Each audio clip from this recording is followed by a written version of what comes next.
ఈరోజు ఈ మాట్లాడినోళ్ళు ఎవరైతే ఉన్నారో, అమ్మడి రాంబాబు, నీకు సీటు గ్యారంటీ ఉందా నీ పార్టీలో? పేరు నాని, నీకు సీటు గ్యారంటీ ఉందా? కొట్టు సత్యనారాయణ, నీకు సీటు గ్యారంటీ ఉందా?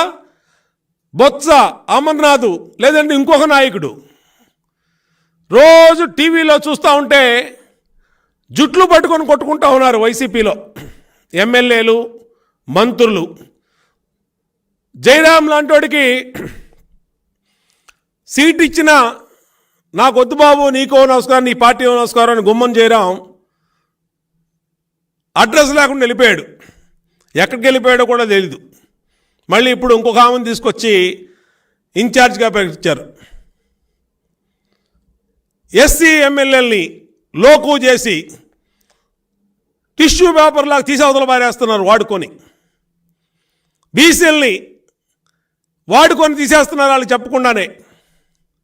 సీట్లు ఇష్టారాజ్యంగా మారుస్తున్నారు.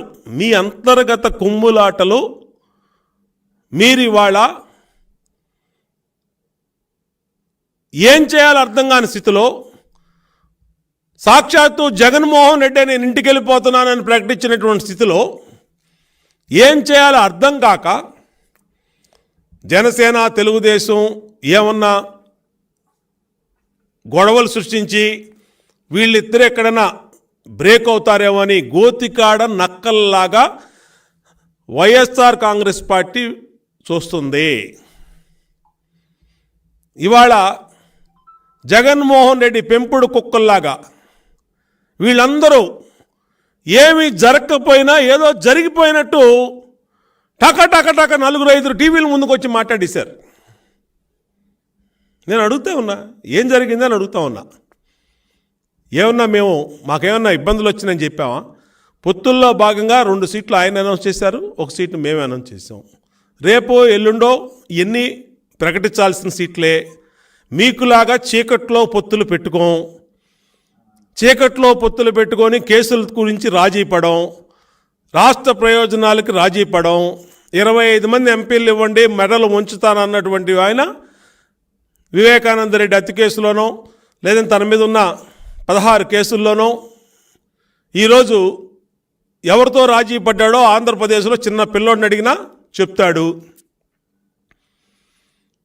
ఇన్ని వేల కోట్లు ఎలాగ అప్పులు తెచ్చారో, లక్షల కోట్లు ఎలాగ అప్పులు తెచ్చారో, ఏ విధంగా చీకటి పొత్తులు పెట్టుకొని సాధిస్తున్నారో, తెచ్చుకుంటున్నారో అందరూ కూడా రాష్ట్రంలో ఎవరినైనా చెప్తారు.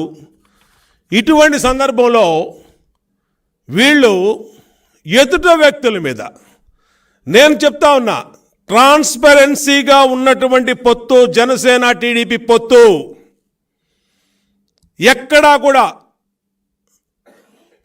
ఏ కల్మషం లేకుండా పవన్ కళ్యాణ్ గారు, చంద్రబాబు నాయుడు గారు ఇద్దరూ కూడా రాష్ట్ర ప్రయోజనాల కోసం ఈ రాష్ట్రంలోంచి జగన్ అనే అవినీతి పిశాచిని, అవినీతి రాక్షసుణ్ణి, అవినీతి వైఎస్ఆర్ కాంగ్రెస్ పార్టీని తరవటమే లక్ష్యంగా పెట్టుకున్నటువంటి పొత్తు.